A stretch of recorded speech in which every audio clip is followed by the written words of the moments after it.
우리에게 주시는 하나님의 말씀은 신약성경 갈라디아서 1장 11절부터 17절까지만 보겠습니다. 원래는 제가 24절까지라고 말씀드렸는데 17절까지만 볼게요. 그리고 18절부터 2장 10절은 우리 다음 주에 이야기하도록 하겠습니다. 오늘은 갈라디아서 1장 11절부터 17절 우리 번갈아 가면서 같이 함께 읽도록 하겠습니다. 제가 먼저 읽고 여러분 한 절 읽고 돌아가면서 읽도록 하겠습니다. 그리고 마지막 절은 같이 읽을게요. 형제들아, 내가 너희에게 알게 하노니 내가 전한 복음은 사람의 뜻을 따라 된 것이 아니니라. 이는 내가 사람에게서 받은 것도 아니요 배운 것도 아니요 오직 예수 그리스도의 계시로 말미암은 것이라. 내가 이전에 유대교에 있을 때 행한 일을 너희가 들었거니와 하나님의 교회를 심히 박해하여 멸하고 동족 중 여러 영갑자보다 유대교를 지나치게 믿어 내 조상의 전통에 대하여 더욱 열심히 있었으나 그러나 내 어머니의 태로부터 나를 택정하시고 그의 은혜로 나를 부르신 이가 이방에 전하기 위하여 그를 내 속에 나타내시기를 기뻐하셨을 때에 내가 곧 혈육과 의논하지 아니하고 함께 읽겠습니다. 또 나보다 먼저 사도된 자들을 만나려고 예루살렘으로 가지 아니하고 아라비아로 갔다가 다시 다메섹으로 돌아가노라. 아멘. 이 말씀은 하나님의 말씀입니다. 네, 하나님 우리 아버지와 주 예수 그리스도로부터 은혜와 평강이 함께하기를 빕니다. 저희가 아이들하고 같이 예배드릴 수 있고 있어서요. 혹시 조금 아이들이 저기 하더라도 양해해 주시고 우리 아이들도 같이 예배에 잘 참여해서 하나님 말씀을 잘 들을 수 있도록 기도해 주시면 감사하겠습니다. 우리가 갈라디아서를 이야기하고 있어요. 그렇죠? 지난 주일에는 1절부터 10절 이야기했는데 이 갈라디아 지역에 있는 교회에 어떤 이들이 들어와서 바울을 비난했던 그러한 이야기를 잠시 나눴었죠. 그들은 바울이 이방인에게 복음을 전하면서 그들의 환심을 사기 위해서 쉬운 방식의 복음을 전한다고 얘기했어요. 그렇죠?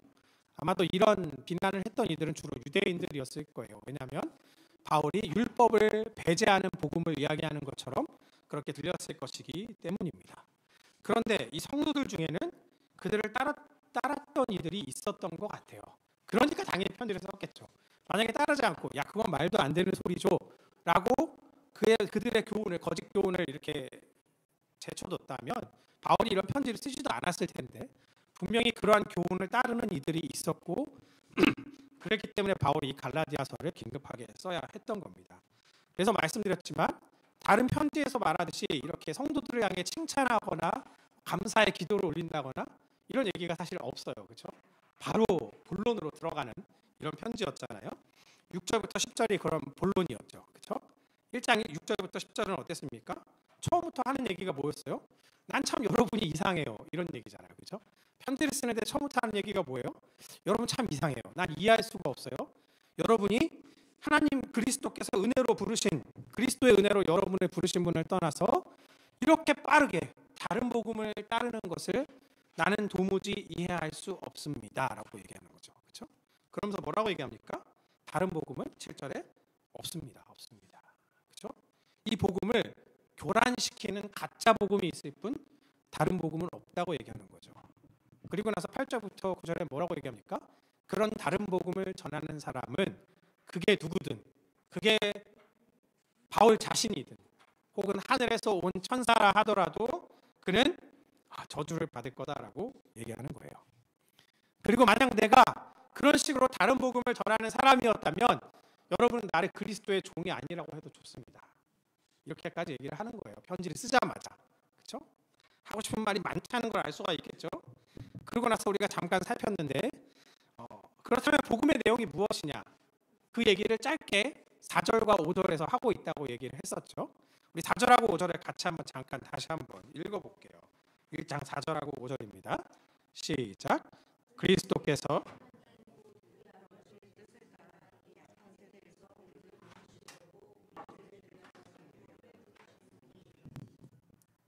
영광이 그에게 세세토록 있을지어다. 네 가지를 얘기한다 그랬죠. 첫째는 뭡니까? 하나님 우리 아버지께서 뜻이 있으셨다. 둘째, 근데 그 뜻이 뭐예요? 이 악한 세대에서 우리를 건지시려는 목적, 그것이 하나님의 뜻이었다. 그래서 그 목적을 이루시기 위해 누가 오셨다고요? 우리 죄를 대속하기 위해 그리스도께서 오셔서 자기 몸을 주셨다. 그렇죠? 이 세 가지가 복음의 내용이라 그랬고, 그러므로 그 다음 절에 보면 뭐예요?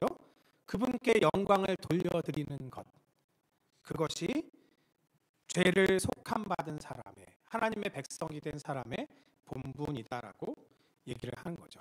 이게 지난 시간까지 우리가 나눴던 얘기였습니다. 여기까지 얘기하고 나서 바울은 이제 자기 얘기로 옮겨가요. 그래서 그 다음 절부터 11절부터 시작해서 2장까지는 거의 바울이 자기의 얘기를 기반으로 이 복음의 얘기를 하고 거짓 선생들에 대한 얘기를 합니다. 자신이 왜 가짜가 아닌지, 그리고 주 예수가 메시아 그리스도라는 사실이 무엇을 뜻하는지 그런 얘기를 하는 거죠. 자신이 가짜가 아님을 입증하려면 어떻게 해야 될까요? 자기 얘기를 해야 되잖아요. 그렇죠? 그러니까 사실 자기 얘기를 한다고 보시면 돼요. 먼저 이렇게 생각해 볼게요. 여러분은 바울이 어떤 사람이라고 알고 계세요? 여러분이 알고 있는 성경의 바울은 어떤 사람입니까? 센 사람, 그래서 센 사람. 네, 세요, 맞아요. 어떤 면에서 세죠. 근데 어떤 면에서는 어떤 구절을 보면 또 되게 부드럽거나 연약한 모습이 보이기도 해요. 고린도서 같은 데 보면 뭐라고 나오냐면, 고린도 사람들이 뭐라고 얘기했냐면, 저 사람은 글은 좀 그럴싸한데 말하는 건 시원치 않다, 이렇게 얘기하는 구절들도 있거든요. 그러니까 어떤 면에서 굉장히 모순적으로 보이는 캐릭터였을 수 있어요, 바울이라는 사람 자체가. 우리가 대충 아는 바울의 일생은 어때요? 오늘 본문에도 나오지만 예수님을 만나기 전에는 열렬한 유대인, 유대주의자로서, 여기 유대교라고 나오는 건 그 당시 종교가 유대교, 기독교, 이슬람교 뭐 이런 식으로 있었다는 뜻이 아닙니다. 그 당시에는 종교라는 것 자체가 구분이 없었어요. 그냥 신을 섬기느냐, 신을 섬기지 않느냐, 어떤 신을 섬기느냐. 물론 그걸 이제 오늘날처럼 종교라고 세분할 수도 있겠지만 그 당시에는 그런 종교란 구분이 세분화되어 있지 않았는데, 어쨌든 이 바울이라는 사람은 예수를 만나기 전에 열렬한 유대주의자였죠.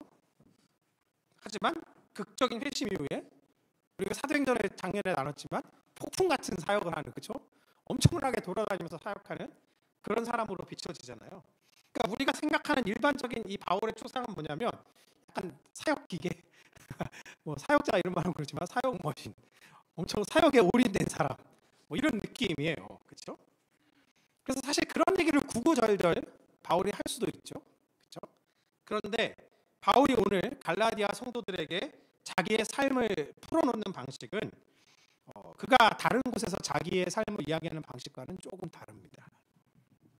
먼저 본문을 보시면 바울이 자기 삶을 해석하는 목적 자체가 자기 자신이 아니에요. 우리가 자기 자신의 얘기를 하는데 그 목적이 자기 자신이 아니라는 거죠. 그게 좀 아이러니죠. 11절과 12절을 한번 눈으로 보세요. 오늘 우리가 읽은 본문 첫 구절입니다. 형제들아, 내가 너희에게 알게 하노니. 자기 얘기를 하고 싶은데 그 다음에 바로 또 뭐라고 얘기하냐면, 내가 전한 복음은 사람의 뜻을 따른, 누군가에게서 온 게 아니야. 그 다음 절도 그렇죠. 나는 사람에게서 뭔가를 받지도 않았어. 나는 저기 사도들한테 배운 게 아니야. 누군가에게 배운 것도 아니야. 오직 예수 그리스도의 계시, 예수님께서 자신을 드러내어 보여주셔서 내가 이 복음을 전하게 된 거야 라고 얘기하고 있는 거죠. 이 점이 오늘날 우리가 자기의 삶을 얘기할 때 가장 큰 차이점인 것 같아요. 우리가 나의 얘기를 할 때는 여러분 보통 왜 얘기하십니까? 그 관심의 집중은 어디에 있어요? 그 이야기를 하는 주인공, 즉 나에게 있어요. 너무 당연한 거잖아요, 그렇죠? 여러분이 내 얘기를 하면서 다른 사람에 대한 얘기를 하진 않잖아요. 나에 대한 얘기할 때는 관심이 나에게 집중돼 있습니다. 그런데 이 바울을 보면 지금 자기의 이야기를 하고 자기를 변호하고 있는 이 상황인데, 그 상황에조차 자기에게 집중하지 않고 자신이 받은 복음의 기원, 즉 자기가 받은 복음이 어디에서 왔냐에 먼저 집중하고 있어요. 그 다음에야 비로소 자기의 삶을 그 복음과 결부시켜서 이야기하기 시작하는 겁니다. 그렇죠? 그가 다메섹에서 주님을 만나기 전에는 어땠나요? 13절과 14절에 보면 그 자신의 과거를 굉장히 짧은 문장으로 압축해서 이야기합니다. 한번 볼까요? 13절 한번 보세요. 내가 전에 유대교에 있을 때, 교라고 말했지만 유대인이었을 때는, 내가 열렬한 유대주의자였을 때는 여러분이 내가 어떻게 했는지 들었죠? 내가 어떻게 했습니까? 하나님의 교회를 심하게 박해하고 괴롭혔습니다. 그리고 심지어 없애버리려 했습니다. 그리고 14절 보시면 내가 동족 중, 우리말 좀 어려운데 연갑자, 내 동년배들보다 내가 더 열심히 특출났다. 나는 더 열정이 앞서는 사람이어서 내 조상의 전통, 우리 유대인들이 지켜온 전통, 사도행전에 보면 바리새인이라고 그랬잖아요. 그렇죠? 바리새인이고 가말리엘 회라고 그랬는데 바리새인으로서 지켜온 그 율법의 전통을 전하고, 그리고 단순히 전하는 게 아니라 그 전통을 지키지 않는 유대인 혹은 무시하는 유대인, 그 전통을 무시하는 누구라도 잡아다가 죽이거나 결박하거나 괴롭힐 그런 열정과 마음의 준비와 그런 실행력이 있었던 그런 사람이었다라는 거죠. 그리고 그렇게 살아왔다는 거고요. 그래서 주님을 만나기 전 그의 정체성은 뭡니까? 유대인으로서 유대인답게 사는 것이었어요.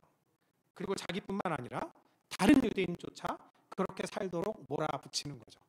왜? 우리가 한국 사람인데 다른 사람이 한국 사람처럼 살지 않으면 그걸 견디지 못하는, 말하자면 이런 것과 비슷한 이야기일 거예요. 그런데 그 사람이 갑자기 어떻게 바뀌었습니까? 여러분은 혹시 바울의 회심 이야기를 기억하십니까? 사도행전 9장에는 그의 회심 이야기가 나타나죠. 다메섹으로 가던 중에 부활하신 주님의 부르심으로 그의 인생이 바뀌죠. 혹시 밖에 안 들리시면요, 창문에 여기 문을 좀 그냥 열어주세요, 형제님. 네.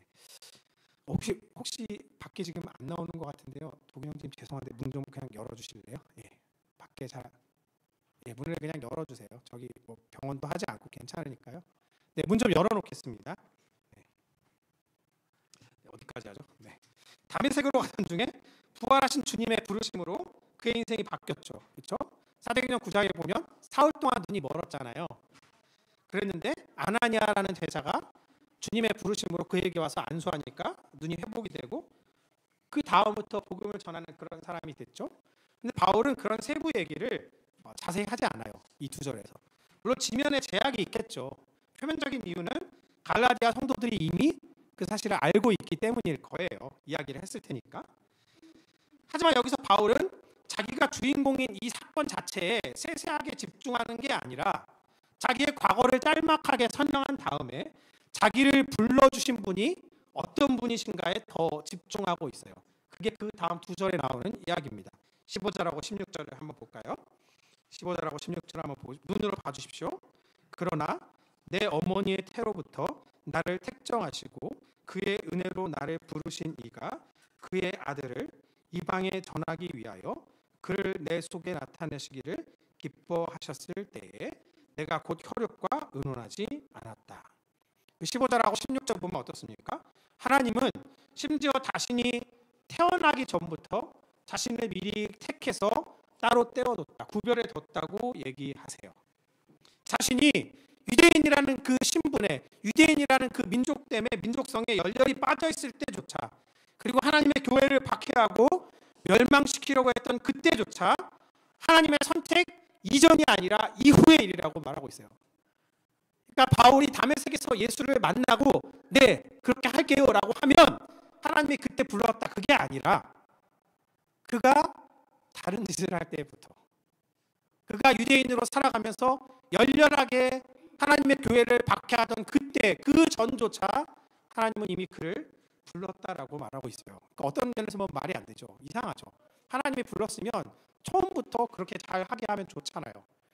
그런데 그가 유대인으로서 열정적으로 살아가고 예수를 믿는 자들을 박해하도록 하나님은 왜 그냥 버려두셨는가? 그런 이야기도 할 수 있겠죠. 하지만 오늘은 그 이야기가 주제가 아니고요. 이런 하나님의 선택과 부르심이야말로 우리의 행위나 우리의 존재가 어떠한가를 전혀 보지 않으시는 하나님의 은혜를 이야기하고 있는 것 같아요. 바울이 자신이 그렇게 살아갈 때조차 이미 그 전에 하나님은 나를 부르셨고 나를 향한 부르심을 포기하지, 오늘 찬양 가사처럼 포기하지 않았다. 왜 이렇잖아요. 하나님이 불렀어요. 정했어요. 근데 야, 얘는 싹수를 보니까 안 되겠다. 바울은 안 되겠어. 얘는 이 카드는 버린다. 이게 아니고 하나님이 택정해서 따로 떼어두신 그 바울을, 그가 다른 길로 가고 있을 때조차 그를 포기하지 않고 그를 결국 불러내어 하나님께서 인도하시는 그 자리로 불러놓고야 만다는 것이죠. 그것을 가리켜서 바울은 하나님의 차별 없는 은혜라고 이야기하고 있는 거예요. 바울과 같은 사람조차, 바울은 다른 곳에서 뭐라고 얘기해요? 나는 죄인 중에 괴수다 그러잖아요. 그런 자신조차 하나님이 포기하지 않았으니까요. 그렇죠? 그래서 15절 다시 보시면 어머니의 태로부터 나를 택정하시고 하나님이 나를 부르셨다. 근데 이런 표현 자체가요, 사실은 구약에서 여러분 예언서와 얼마나 친숙하신지 모르겠지만 이사야서와 예레미야서에 표현하는, 그래서 이사야와 예레미야를 부르시는 장면과 굉장히 유사합니다. 구약 성경 예레미야에 보면 이런 표현이 있어요. 내가 너를 모태에서부터 구별했다. 하나님이 예레미야를 부르실 때 내가 너를 모태에서부터 구별하셨다라고 얘기해요.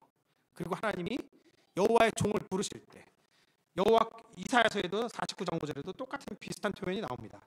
여호와께서 태에서부터 나를 그의 종으로 부르셨다. 바울이 이렇게 이사야나 예레미야 같은 이 구약의 예언자들을 떠올리는 것은, 그러니까 뭐 쉽게 얘기하면 나도 이런 이사야나 예레미야 같은 예언자야, 뭐 이런 얘기를 하고 싶은 건 아니에요. 그런 유혹을 받고 싶겠지만 그런 얘기를 하고 싶은 게 아니라, 주 예수를 섬기는 자신이 너희 유대인들이 생각하듯 구약과 단절된 것이 아니라 구약의 연장선상에 있다는 말을 하려는 겁니다. 그래서 신약의 사도들이 그렇게 구약을 인용하는 거예요. 구약을 괜히 인용하는 게 아니에요. 그냥 인용하는 게 아니라 우리는 구약과 단절된 게 아니라 구약과 연속되는, 즉 구약의 이스라엘 백성과 연속되는 하나님의 백성이라는 말을 하려고 자꾸 구약을 인용하려는 거예요.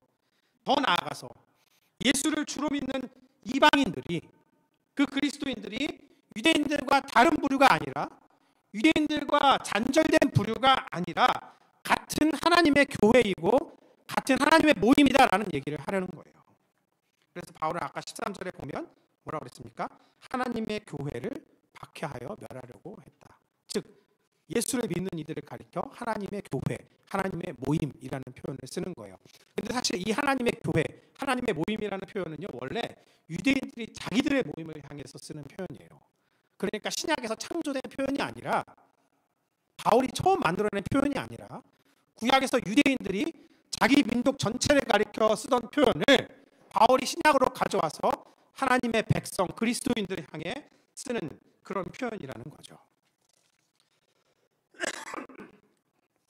바울이 이 표현을 메시아 예수를 믿는 이들을 향해서 썼고, 그 까닭은 뭐예요? 주님이 모태에서부터 우리를 부르시는 것은 이사야나 예레미야나 바울이나 다른 그때의 그리스도인이나 오늘 우리나 똑같다라는 말을 하려는 거예요. 그러니까 하나님이 이사야나 예레미야 같은 사람은 미리 정하신 사람이야, 우리는 겨우 구원받았지, 이게 아니라 우리를 부르신 부르심에는 차별이 없고 모두 같다는 이야기를 하고 있는 겁니다. 그러므로 신약의 그리스도인은 이방인이든 유대인이든 관계없이, 한국 사람이든 미국 사람이든 뭐 이슬람이든 무슬림이든 관계없이 구약의 하나님의 백성과 연장선상에 있습니다. 바울은 우회적으로 구약을 암시하면서 이런 그리스도인의 정체성을 이야기하는 거예요. 근데 바울이 이렇게 이사야나 예레미야 같은 사람들을 암시하는 까닭은 또 있습니다. 단지 우리가 똑같은 백성이야만 얘기하려는 게 아니에요. 이사야와 예레미야가 열방을 향해 하나님을 선포하도록 부르심을 받았듯이 자기도 열방을 향해 부르심을 받았다고 그 이야기를 하려는 겁니다. 그리고 더 나아가서 택하심을 받은 모든 하나님의 백성이, 즉 우리도 열방을 향해 하나님을 선포하도록, 증언하도록 부르심을 받았다고 얘기하려는 겁니다. 그 아까 말씀드린 예레미야 1장 5절을 보면 그 뒷부분에 이렇게 돼 있어요. 내가 너를 여러 나라의 예언자로 세우려고 모태 전부터 택했다. 예레미야를 이스라엘의 예언자로 택하려고 모태전에서 택했다, 이게 아니라 여러 나라라고 번역했는데 거기는 나라들이에요. 그러니까 오늘날 우리가 쓰는 표현으로 얘기하면 열방이에요. 그러니까 모든 나라를 얘기하는 거예요. 모든 나라를 향해 예언하는 예언자로 불렀다. 이사야서 49장에도 그 다음 구절에 똑같은 표현이 나옵니다. 내가 너를 이방의 구원으로, 이방의 빛으로 삼아 나의 구원을 땅 끝까지 이르게 할 것이다. 그러니까 이사야와 예레미야를 부르신 것은 단지 유대인들 소수만 구원을 받게 하려고 부르신 게 아니라 열방을 향해 하나님의 주권을 선포하도록 부르셨고, 오늘 이 말을 하고 있는 바울 자신도 그렇게 부르셨고, 그리고 오늘 부르신 우리도 마찬가지 사명이 있다고 말하는 겁니다. 그래서 바울은 지금 자신의 정체성 혹은 그리스도인의 정체성뿐만 아니라 그리스도인의 사명, 자신의 사명까지도 구약과의 연장선상에서 이야기하고 있는 거예요. 연장선상은 이렇게 연결돼 있다는 거예요. 중간에 끊어지지 않고 계속 연결된다는 거죠. 뭔가 중간에 탁 잘라가지고 단절된 게 아니라, 그래서 너희는 여기고 난 여기야, 그게 아니라 우리가 모두 같은 줄 안에 있다는 거예요. 네, 그 질문은 나중에 할게요. 계속하면 끝이 없어요. 네, 끝이 없어요. 네. 바울을 모태에서부터 이미 택하신 하나님은 자신의 교회 모임을 박해하던 바울을 불쌍히 여겨서 15절에 보면 은혜로 나를 부르셨다라고 얘기하고 있어요. 그렇죠? 근데 이 부르심은 물론 창세전의 부르심을 얘기하는 건데요.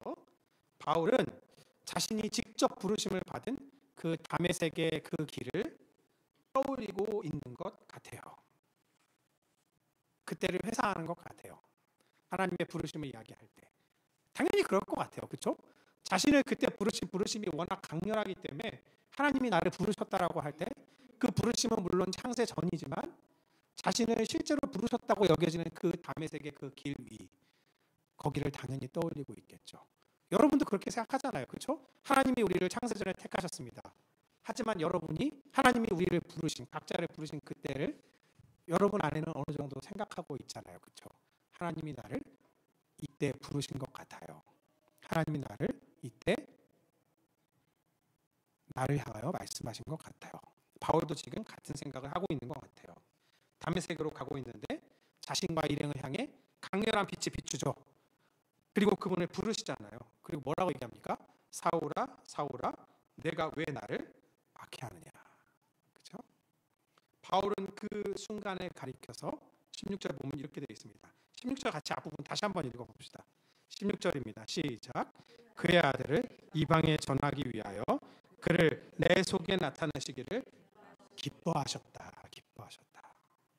그의 아들을 이방 나라들을 향해서 전하기 위해서 내 안에 나타내시기를 기뻐하셨다. 근데 분명히 주님은 바울에게 직접 나타내셨잖아요. 그러니까 그냥 나에게 나타내시기를 기뻐하셨다 이렇게 얘기해도 될 텐데, 바울은 굳이 내 안에 나타내시기를 기뻐하셨다. 왜 이런 식의 표현을 썼을까요? 그냥 하나님이 나에게 나타나서 나를 보여주셔서 그냥 이렇게 얘기해도 되잖아요. 그런데 내 속에 나타내시기를 기뻐하셨다라고 굳이 이야기하는 이유는 뭘까요? 우리가 나중에 2장에 가면 나누겠지만 아마도 바울은 이 사건을 그리스도께서 자기 속에 거하시게 된 시점으로 생각하게 된 것 같아요. 그래서 여러분 한 장 뒤에 가면 2장 20절에 이런 유명한 표현이 있잖아요. 2장 20절 같이 한번 읽어볼까요? 2장 20절 시작. 내가 그리스도와 함께 십자가에 못 박혔나니 그런즉 이제는 내가 사는 것이 아니요 오직 내 안에 그리스도께서 사시는 것이라. 바울은 다메섹에서 그 길 위에서 예수님을 만난 그 순간을 가리켜서 그리스도와 함께 십자가에 못 박힌 순간이라고 얘기해요. 그리고 그뿐만 아니라 그때가 바로 주님이 내 안에 거하시게 된 그 순간이라고 얘기하는 거죠. 바울은 지금 단지 예수님이 뿅 하고 자기를 나타나서 보여줬다? 이렇게 자랑하려는 게 아니에요. 주님이 자신을 향해 보여주신 사건을 가리켜서 그분이 내 안에 들어오신 사건이라고 얘기하는 거죠. 톰 라이트라는 신학자가 갈라디아서 주석에서 이렇게 얘기합니다. 이 전치사의 의미, 즉 내 안에 주님이 자신을 드러내어 보여주셨다. 이 말의 의미는 뭐냐면 바울이 자기 자신을 복음의 실예로 이해했음을 보여준다. 그래서 복음의 진리는 바울이 전한 메시지만 복음의 진리가 아니라 바울이라는 사람됨, 즉 바울이라는 사람 자신이 복음의 메시지다라고 얘기하는 거예요. 이런 표현이 적절할지 모르겠지만 예를 들어볼게요. 가수가 있어요. 가수가 있는데 사생활이 안 좋아요. 사생활이 좀 그래요. 그런데 우리는 그 가수가 노래를 잘하면, 노래를 만들어내는 재능이 천부적이면 어떻게 생각합니까? 적어도 그를 무시하지는 않아요. 그렇죠? 그의 사생활은 나중 문제고 어쨌든 그 가수는 노래는 잘하잖아요. 그렇죠?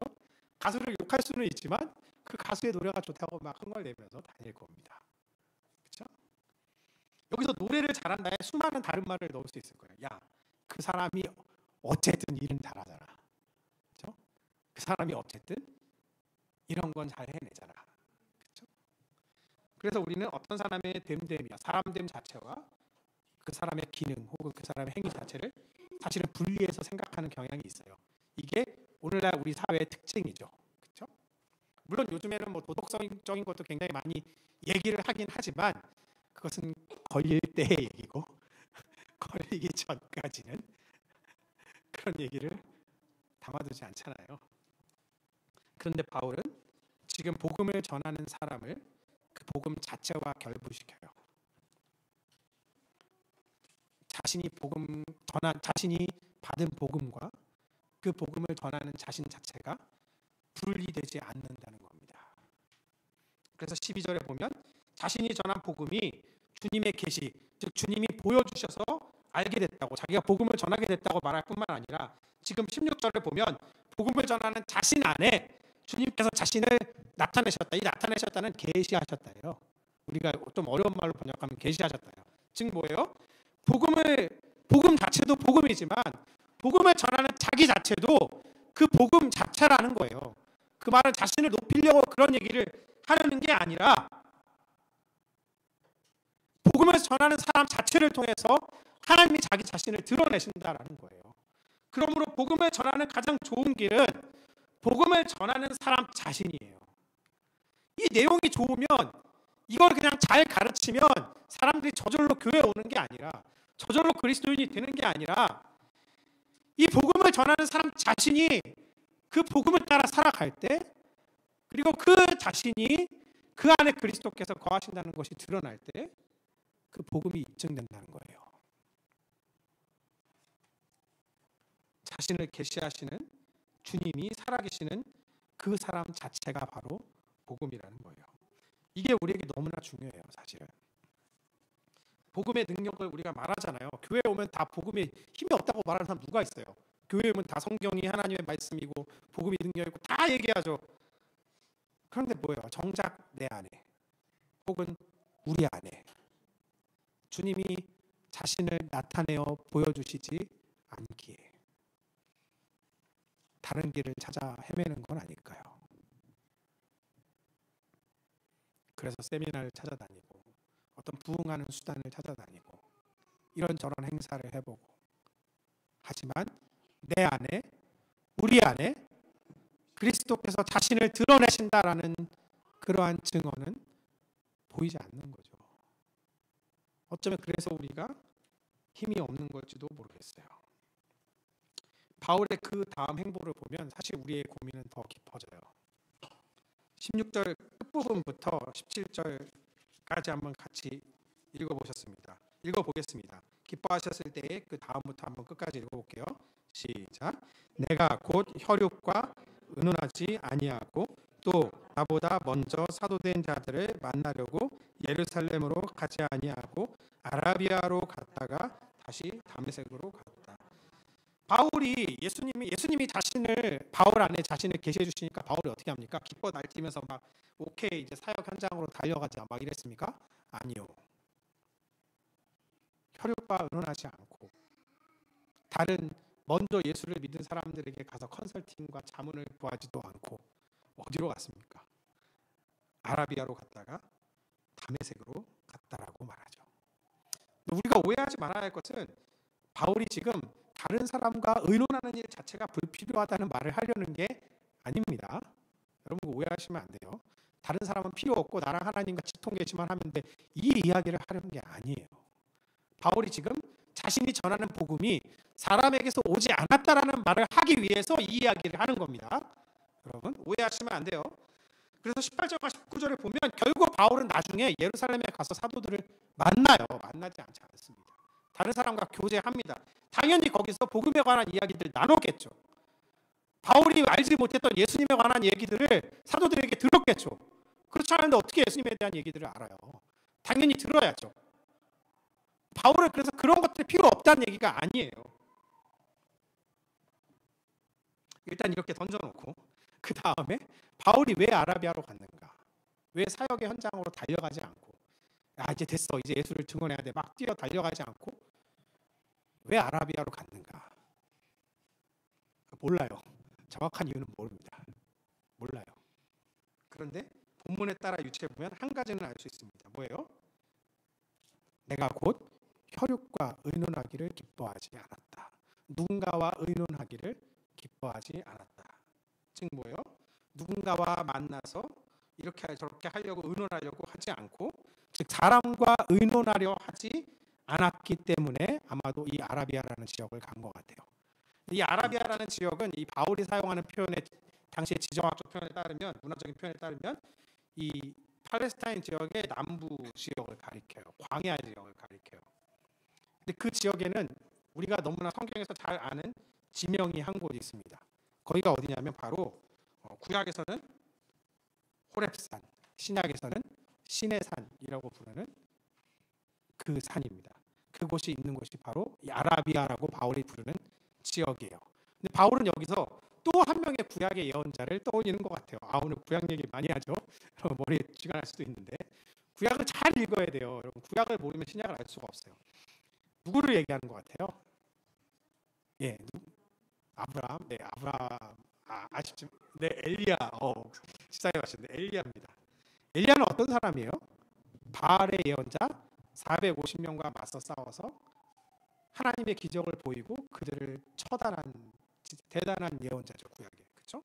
그런데 하나님을 향한 엄청난 열심을 보였는데 이 사람이 열왕기상 18장에서 그렇게 하다가 갑자기 19장 가면 어떻게 하냐면 생명의 위협을 느끼고 어떻게 하냐면 도망칩니다. 도망쳐요.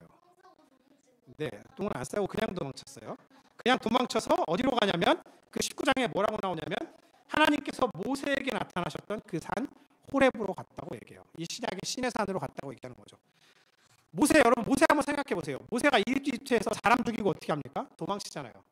그래서 양을 치다가 어디에서 하나님을 만납니까? 호렙에서 하나님을 만납니다. 모세도 이집트에서 도망쳤다가 이 신의 산에서 하나님을 만났죠. 엘리야도 이세벨을 피해 도망치다가 신의 산에서 하나님을 만났어요. 이 낙심하던 모세가 거기서 하나님을 만나서 뭐라고 그래요? 내 백성을 구원하라. 하나님의 말씀을 듣고 다시 가죠. 낙심해서 도망쳤던 엘리야가 이 신의 산에서 하나님을 만나고 거기서 하나님이 그에게 남아있는 사명을 완수하라고 얘기했어요. 그래서 엘리야가 다시 내려가서 그에게 주신 사명을 완수합니다. 바울도 마찬가지였던 것 같아요. 유대인으로서 바울도 엄청난 열심을 보였죠. 어쩌면 엘리야의 버금가는 그런 열심을 보였을 거예요. 그런데 하나님을 박해하려, 하나님의 교회를 박해하려 다메섹을 가다가 부활하신 예수님을 만났고, 여러분 생각해 보세요. 부활하신 예수님을 만났어요. 그럼 그 다음부터 막 하늘로 날아갈 것 같고 그렇습니까? 여러분이 정말 예수님을 만나면 그때부터 막 마음이 기쁘고 무조건 평안해져요? 아니요. 그렇지 않을걸요. 바울은 그때부터 자신이 과거에 했던 온갖 죄와 허물을 다 떠올렸을지도 몰라요. 여러분 제가 언젠가도 한번 말씀드린 적이 있지만 그 바울 영화 있잖아요. 그 나중에 한번 기회가 되면 다시 한번 보세요. 그 영화에 보면 바울이 잘 때마다 악몽을 꾸는 장면이 나와요. 실례합니다. 바울이 악몽을 꾸는데 맞아요. 귀신 같은 게 나오는데 뭐냐면 자기가 죽였던 사람들이 이렇게 일렬로 무리를 지어 가면서 자기를 쳐다보는 꿈을 꾸는 거예요. 계속. 그거 뭐예요? 가책을 느끼는 거죠. 근데 물론 바울이 실제로 그랬을지 어땠을지는 몰라요. 근데 저는 굉장히 일리가 있는 주장이라 생각이라고 생각해요. 재구성이라고 생각해요. 하나님을 만났는데 물론 그의 죄가 다 사하심을 받았지만 그렇기 때문에 그의 죄책감까지 다 사라지는 건 아니에요. 그렇죠? 우리의 옛 허물과 죄가 여전히 우리에게서 그냥 저절로 없어지진 않아요. 거기서부터 그는 오히려 하나님과 마주하게 되죠. 자신의 모습과 마주하게 되는 거죠. 그랬을 때 그는 아마도 어쩌면 사역의 현장으로 달려가기보다 그래서 어쩌면 광야로 하나님의 산, 신의 산으로 갔을지도 모르겠어요. 그리고 거기서 그는 주 예수님을 마주하고 그분을 통해 하나님의 뜻을 깨닫고 복음으로 새롭게 되어 자기의 사명을 비로소 시작하게 된 거죠. 바울은 이런 자기 이야기를 통해서 뭘 얘기해요? 자기를 얘기하는 게 아니라 복음의 능력을 말하는 겁니다. 그렇죠? 말씀을 좀 정리해 볼까요? 그리스도인은 자기 이야기를 통해 주 예수에 관한 기쁜 소식을 드러내는 사람이죠. 그렇죠? 세상은 오늘날 각자 자기 이야기로 경쟁하고 있어요. 그렇죠? 여러분 유튜브 이런 거 보세요. 뭐 이런 SNS나 뭐 이런 온갖 종류의 매체를 보세요. 내가 뭘 해서 이 정도까지 올라간 이야기, 내가 뭘 해서 이렇게 발전한 이야기. 오늘날 세상은 이야기로 가득 차 있는데 그 이야기는 전부 다 뭐예요? 자기 이야기예요. 나는 이렇게 하고 있습니다. 나는 이렇게 하고 있어요. 날 좀 봐봐. 난 이렇게 하고 있어. 여러 가지 이유가 있겠죠. 그렇지만 그 중에 하나는 나 여기 있어. 내 얘기 좀 들어봐. 이 얘기가 하고 싶어서일 텐데. 요즘 토크쇼 같은 것도 그렇죠. 옛날같이 이런 게임하고 막 버라이티 쇼하고 미션하고 이런 프로그램 거의 없잖아요. 그렇죠? 요즘에 뭐예요? 나와서 다 수다 떨잖아요. 그렇죠? 자기 얘기하고. 요즘 잘 나가는 강사분들, 이름만 대면 알만한 그런 분들, 그분들이 정말 장수하고 히트하는 그 비결은 뭡니까? 그분한테 어떤 서사가 있거든요. 이야기가 있거든요. 다른 사람이 흉내내기 힘든 그런 이야기가 있거든요. 그런 이야기 하나 빵 터주면 와, 목사가 1시간, 10시간, 100시간 설교하는 것보다 그분이 한마디 하는 게 더 은혜가 돼요. 진짜 가끔은. 그러니까 목사님들 설교 들으면서 막 건조하게 있다가 그분 강의 듣다가 막 눈물 찔끔 막 이렇게 나올 때가 막 있어요. 그런 이야기의 시대잖아요. 그렇죠? 사람들은 그 이야기에 울고 웃고 열광하고 또 거기서 영향을 받아요. 그런데 그리스도인은 자기를 드러내기 위해 자기 이야기를 하는 사람이 아니에요. 내 안에서 자신을 드러내시는 주 예수를 드러내고 그분을 이야기하는 사람들입니다. 그래서 우리의 삶이 얼마나 더 극적이냐가 중요하지 않아요. 우리는 극적인 신앙 경험을 부러워하고 극적인 체험을 부러워하고 그런 사람의 신앙을 대단한 것으로 여기죠. 난 뭐가 이렇게 평범하냐, 뭐 변화도 없고 달라지는 것도 없고. 하지만 주님이 자신을 내 안에서 드러내는 방식은 각자 다릅니다. 우리는 그 주님의 부르심에 순종하기만 하면 그걸로 충분해요. 우리가 말하는 그 삶으로 보이는 우리의 이야기가 바로 우리가 누군지 알려줘요. 내가 하고 있는 이야기가 바로 내가 누구인지를 알려준다는 말이에요. 여러분은 누구신가요? 여러분은 어떤 이야기를 합니까? 여러분이 하고 싶은 이야기는 뭡니까? 말씀을 맺겠습니다. 우리 안에서 자신을 드러내시는 하나님이 우리 안에서 또한 우리의 자신의 자아를 드러내실 때 우리는 옛길에서 돌아설 수 있습니다. 내 안에서 자신을 드러내시는 주님과 마주할 때 우리는 우리가 걸어야 할 그 원래 길을 비로소 깨닫게 됩니다. 주님이 나와 우리를 해석하시도록 주님께 엎드리는 것이 그리스도인의 일이에요. 내 안에서 그리고 우리의 공동체 안에서 우리의 가정 안에서 자신을 드러내시는 주님과 마주하고 그 주님이 인도하시는 길을 신실하게 따라가면 충분합니다. 그것이 나의 이야기로 그리고 우리의 이야기로 이 세상을 향해 주님을 증언하는 방식이에요. 함께 기도하겠습니다. 네, 이 시간 함께 기도할 텐데요. 오늘 여러분 생각나는 말씀 다 뭐 기억이 나지 않겠지만 여러분에게 기억나는 하나를 붙잡고 좀 기도했으면 좋겠습니다. 내 안에 그리고 우리 안에 우리의 가정 안에 우리 교회 안에 주님 당신을 드러내시기를 기뻐하신다니 감사합니다. 우리에게 당신을 드러내시는 그 주님을 우리가 드러내게 하여 주옵소서. 우리의 이야기를 통해 우리 안에서 당신을 드러내시는 주님을 우리가 드러내게 하여 주옵소서. 우리 함께 합심하여 기도하겠습니다.